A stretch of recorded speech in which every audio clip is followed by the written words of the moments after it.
Yo fam, what if I told you a man from the Crenshaw streets built an empire so solid it's still printing money years after he was gone? No cap, Nipsey Hussle wasn't just rapping, he was playing chess while everybody else played checkers. Before March 31st, 2019, he quietly stacked assets that most rappers only flex about in songs. Today we're diving deep into the stupidly expensive things Nipsey Hussle owned, the real moves behind the marathon, and the blueprint he left for all of us. Let that sink in. If you're about ownership and legacy, this one's for you. Hit that like button and lock in.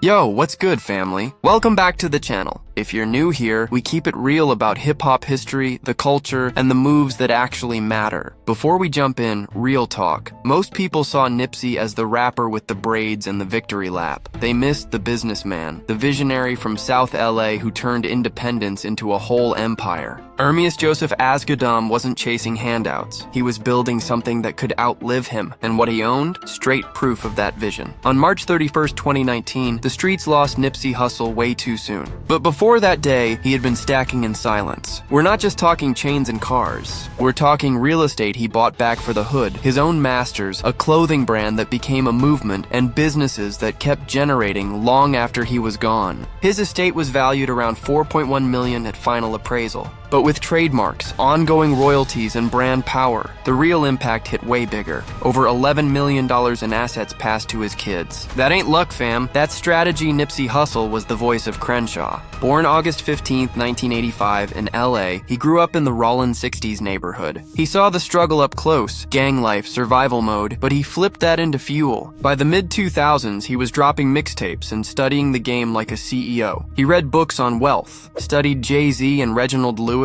and chose the independent route when everybody was signing away their souls for advances. All money in, no money out. That wasn't just a slogan. It was his lifestyle. He mattered because he showed the culture you could own your masters, your block, and your future without selling out. This ain't just about flashy stuff. Nipsey's portfolio sends a message to every young hustler. Ownership is freedom. In an industry where labels own artists' work for life, he kept control. In neighborhoods getting gentrified, he bought the buildings. His moves proved you could stack generational wealth while staying rooted. That philosophy? It's still shaking up the game. The street's been talking. Nip showed that real power comes from building, not just shining. To understand how Nipsey built this, we gotta go back. Early on, he was hustling mixtapes out the trunk. In 2010, he launched Amino, his independent label. No major label strings. Then in 2013, he sold Crenshaw for $100 a pop. Jay-Z bought 100 copies himself. That wasn't flexing. That was proof his fans would invest when he invested in himself. He rejected deals that would take his masters. He studied real estate, tech, and community economics. By the time Victory Lap dropped in 2018, the album was almost secondary to the businesses he was cooking up. Let's walk through the marathon year by year. Mid-2000s mixtapes building his name. 2010, founds Amino for full control. 2013, the $100 Crenshaw tape proves the model. 2017, opens the Marathon clothing store on Slauson after starting from a kiosk. Around the same time, he partners up and buys the whole shopping plaza for about $2.5 million.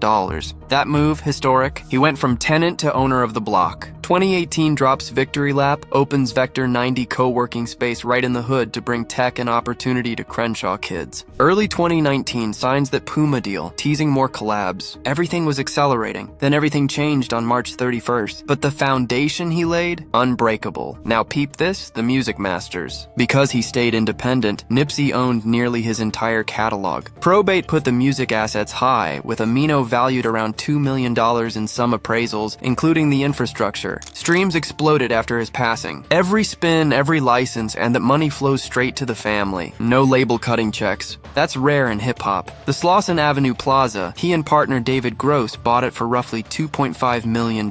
No more paying rent to outsiders. He turned it into a hub for Crenshaw entrepreneurs. The Marathon clothing itself? Probate listed his stake at $271K, but the brand, trademarks, and loyalty? Analysts said millions in real value. They even had that smart store app. Scan clothes for exclusive Nipsey content. Ahead of its time, cars? The man loved Benzes. The Mercedes-Maybach S600, that V12 luxury beast, ran $150K to $200K new. Subtle success. Not screaming, just moving quiet. He also had the CL600 coupe as a daily. Solid. These weren't just status symbols. They represented the quiet confidence of a man who built wealth without needing to prove it every second. And the Malcolm X diamond pendant? Custom gold gold bust covered in diamonds. Tens of thousands in materials, but the meaning? Priceless. It's now in the Smithsonian National Museum of American History. A hip-hop piece sitting with history. Let that sink in. His jewelry became a cultural artifact. Vector 90, the co-working spot teaching STEM and entrepreneurship in the hood. Plus crypto interest, more real estate talks, and that Puma partnership dropping trust fund money for his kids even now. Crazy how it all connects. Beyond the numbers, Nipsey was building something deeper, a model for economic empowerment. He wanted Crenshaw kids to see successful black entrepreneurs up close, not just on TV. He talked about Bitcoin and blockchain as tools to remove gatekeepers, just like he did with his music. Every investment had purpose: create jobs, circulate money inside the community, and show the next generation that ownership beats temporary fame every time. He often said the marathon is long, and he was thinking decades ahead, not just the next album cycle. That long-term mindset is why his empire didn't collapse after his passing. It actually grew stronger. After he passed, the world caught up. Streaming numbers for Victory Lap went crazy. Marathon clothing became a pilgrimage spot. Fans flooded socials with "The Marathon Continues," Reddit threads, Twitter, everybody debating his business mind. Streets reacted with murals, tributes, and renewed focus on ownership. His story reached Africa, Europe, everywhere. People who never heard a bar started studying his moves. Some fans believed Nipsey was building a blueprint others could copy. Buy the block, own your IP, invest in your people. Many think his death only amplified what he started. The store's legacy lives, and the plaza symbolizes community control. People are asking how many more artists could do this if they studied the marathon. This is bigger than one man. Too much talent gets lost to the streets. Too many chase the bag without building assets. Nipsey showed the culture that real wealth is ownership of music, property, community, mind. He stayed in Crenshaw, employed locals, created spaces. In a world pulling people out the hood, he invested back in. That's the message. Turn your paper into power that lasts. His legacy keeps running. The family continues the businesses. Marathon Clothing pushes forward, with talks of new locations. Royalties and streams support his kids. The Puma deal still honors the trust funds. Real estate appreciates. Music gets discovered by new generations. The blueprint is out there. More artists talking ownership, more focus on community investing. His story inspires documentaries, conversations, and hustlers worldwide.